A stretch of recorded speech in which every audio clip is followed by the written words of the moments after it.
Welcome to Authentic with Brazil 201. I'm your host, Brazil 201, and your future Golden Globe nominee for Best Podcast. And today's episode is all about The Materialist, the modern pseudo sequel to Hitch that is not a romantic comedy or, I guess, somewhat romantic. It's a very interesting movie.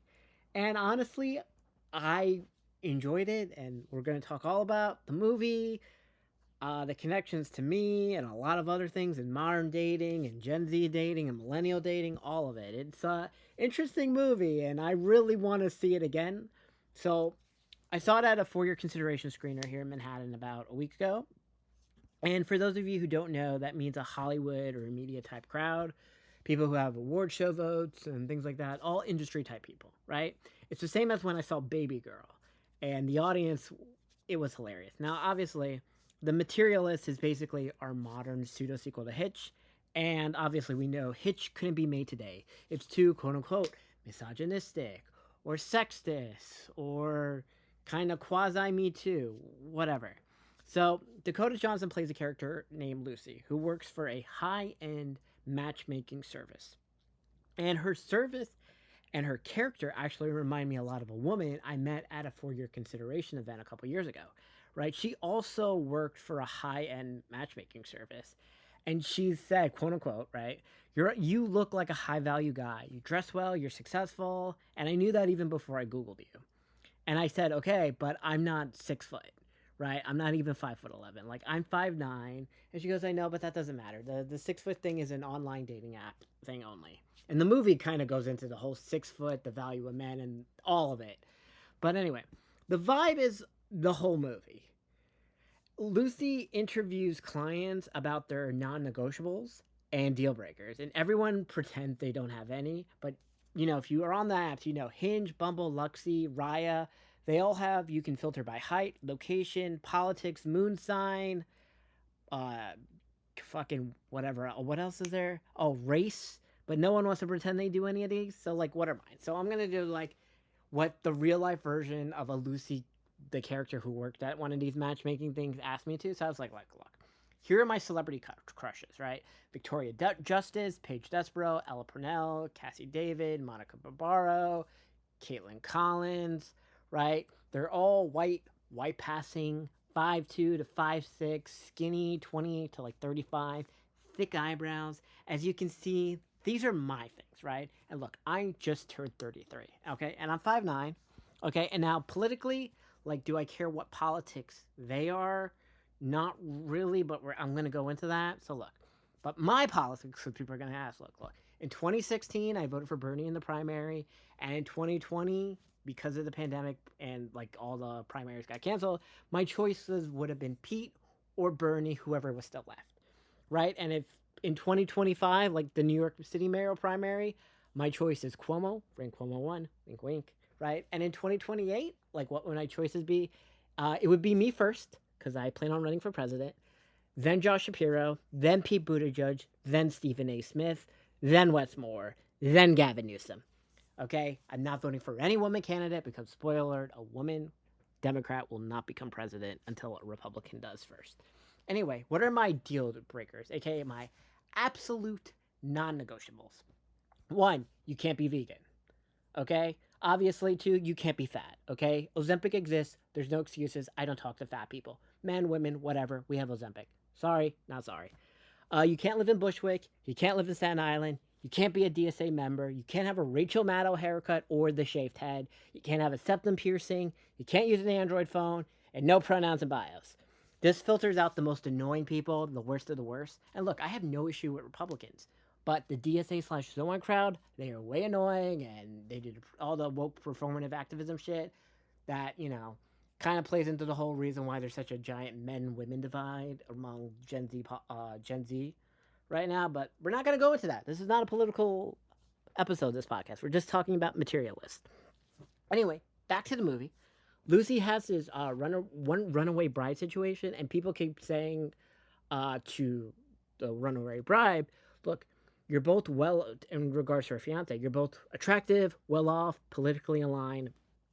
So Why don't you think it'll work? This is what Lucy says to the runaway bride who's like hidden in this little section. And she goes, well, what's the real reason you want to marry this guy, right? And the bride says, look, my parents spent 200 grand on this wedding. Okay, and then Lucy asks, so what's the real reason, the darkest corner reason, the reason why you won't say you want to marry him? She says he makes my sister jealous, that he is more successful than my sister's husband. And Lucy goes, that's the whole truth. That's all you need. Okay? Then the after party dinner reception thing happens, and Lucy meets Pedro Pascal's character. Harry, he's the brother of the groom from the almost ruined wedding. He's clean cut, 6 foot tall, finance job, good family, family's rich, whole thing. Lucy says he's perfect for their services. They hit it off. She tells him, you don't want me. I've never fallen in love. They do this whole flirty banter thing. And then Chris Evans shows up, who's Josh, Lucy's ex, who is a 37-year-old cater waiter at the wedding. He gives the beer and the Coke, and there's a whole thing. And Lucy's like, wow, they talk, they meet up, and how about like after he's done working, we can talk and catch up. And then we go to the thing where he's in the loading dock and they interact. And Josh mentions, do you still do the math thing and you add up all the variables on why the thing will work or not work? And he goes, look, I'm 37, I'm broke, I have roommates, I voted for Bernie twice, I'm not your guy. Lucy says, I know. But she also says Josh is the only person she's ever been in love with. And Josh is the guy she apparently rebounds with after every serious relationship ends. Funny enough, so look, I'm 33 and I've never fallen in love either. Sure, I like people, and by like I mean after I nutted, I still like cared about them. But I've never had that aching like gut punch heartbreak feeling for anyone, and I don't think I ever will. And that's fine. Look, I'm a self-centered, self-obsessed narcissist. Okay, I know my role in the romance world. I am the rebound guy. Look, I'm similar to Josh here. I'll get texts from girls right after the relationship end, and they'll say, "Hey, like quote unquote, hey, I've been thinking about you," and I reply, "Oh, single again? So when do you want to fuck?" Straight to the point. Like, look, I don't care about your day, your goals, blah blah blah blah. I'm blunt, and having a dick that's bigger than an iPhone 16 Pro in both directions doesn't hurt. I'll DM you the proof if you want. Slide in the DMs, Instagram Brazil201 or the Substack Brazil201, or whatever social media platform you want. It's Brazil201 everywhere. But look, consent matters if you're going to send a dick pic. Okay? But anyway, Josh drives Lucy home in his shitty 1995 Honda Civic. And Lucy says, you want to come up? And then he says, I want to, but I can't. And he doesn't.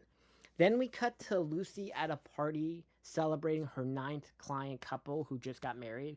And Dasha from the Red Scare podcast is there, and she plays like the best friend coworker. And she's only in like 3 scenes in this movie, which is weird because she's so good in this, right? And she's playing a character clearly like modeled after herself. She's chain smoking, she's blunt, she's semi deranged, and somehow like perfect for like this weird movie. And she mentioned something off the cuff while they're smoking cigarettes on the balcony or fire escape. And she says, men can pay 200K to get taller now, right? 6 inches. Like actual surgery. They break their bones, they put screws in the bone, and the bone lengthens so they get taller. For months to recover. And then she's like, all that, and like, for what? And to date a girl who like thinks saying like late stage capitalism counts as a personal line. That line gets a laugh, but like Lucy clearly clocks it. That's the next twist in the story. So we get a whole new montage of Lucy talking to clients for her matchmaking service, and we meet this 48-year-old guy, right, who says he wants someone older, and he's like, "Oh, so someone in like your early 30s?" No, he says 27, right? It's as high as he'll go. She keeps saying 30, 31. No, 27. He says he usually sleeps with like 22-year-olds and complains they don't know old movies. And he says he wants women in their 30s want marriage and kids, and he's not looking for anything serious. Remind you, he's 48. Um, and then we keep bouncing around to this other woman who's named Sophie, who's 39, who's very average. She's not super. She's not hot. She's not fat. She's very average. And apparently, she's like your standard flyover state who just moved to New York. Though apparently, she's lived in New York for 5 years and has no friends yet. Odd, whatever. Also, we like see her apartment like at the end of the movie, and we're gonna get to that. It seems great. Like this woman's definitely making money because from what we learned, this matchmaking service costs like $1,000 a month.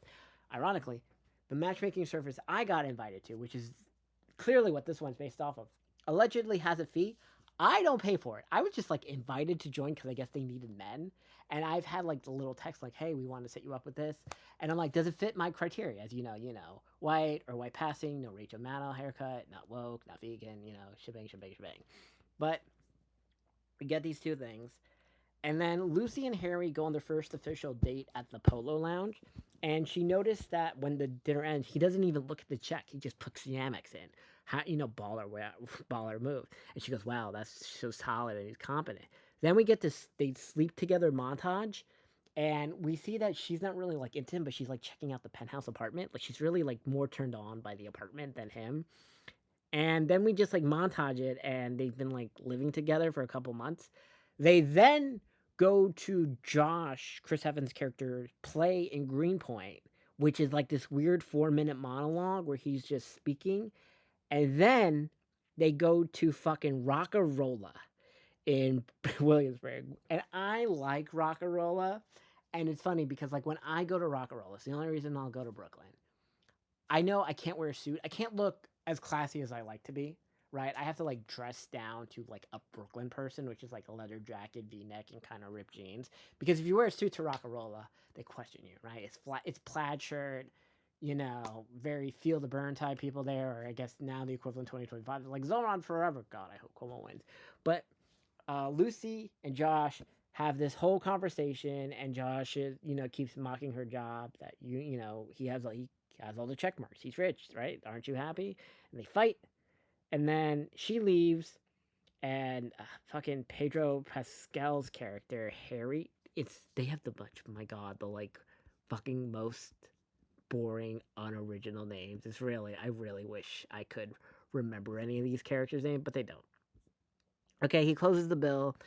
They sleep together, and then what happens is we get a fucking she. Oh yeah, God, sorry, I'm bouncing around here. Lucy goes. She gets a call. She gets called into the office at work that the 39-year-old girl, Sophie, got sexually assaulted at her job. And like we hear the whole story is that Sophie was in the bathroom. She brought the dude home, and he went into the bathroom with her, and she's not raped. She's not raped, but I guess he tries to hook up with her or something. I don't know.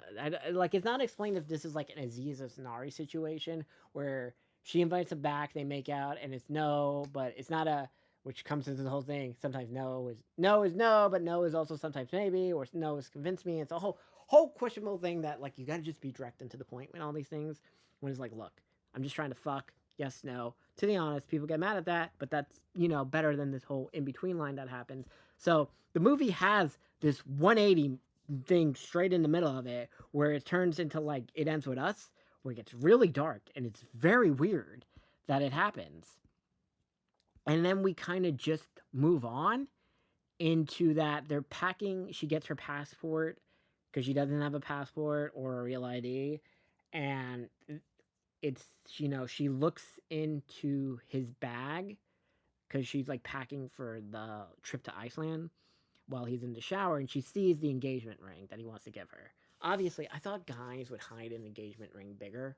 I feel like this is like such a plot point in every show.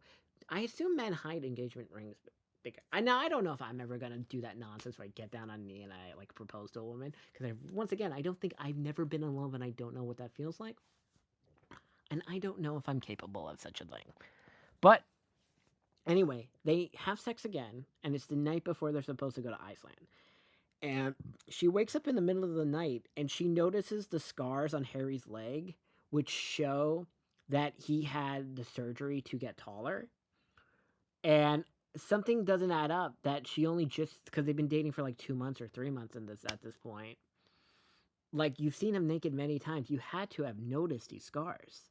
Like if you've slept with the same person like more than 3 times, you kind of notice birthmarks, scars, etc. At this point, like for the few women I banged more than 4 times, I like know their like key like moles or birthmarks or whatever. It's a whole confusing thing. The move, like between that and the random sexual assault 180 line, the movie gets very weird that they're just putting this in here at anyway. So then Lucy ends up at Josh's place because she subletted her apartment for the week she was going to go to Iceland. I'm very confused because I thought sublets got banned in New York. They then go upstate, they crash a wedding, and they talk about how marriage is a business deal that usually fails. And then Lucy gets a sauce as the guy from Sophie that says the guy that sexually assaulted her is outside her apartment, and the NYPD refuses to come unless he actually breaks in because he's just buzzing the door. And he's apparently doing this nonstop for an hour, and she's an hour outside of Manhattan. So she is on the phone the entire time while they drive back to Manhattan, which this is also part of the story because like the NYPD would come for this. I'm just this is where like I'm just totally confused at what the fuck is happening in this movie. It feels like they were just trying to get to the end because I'm like, okay, they get to the apartment and you think, oh, they rush there, no one's in front of the apartment door, and you think, oh, they're gonna buzz the door. If they buzz it, we're not gonna get an answer, and that maybe the guy is like inside the apartment raping her or something. Like that's how it's perceived, but then like she answers and you're like, "Oh, okay. Is he in there like holding her hostage or something?" She's like, "No," and they just let in. And then they just have this conversation. I'm like, "Okay."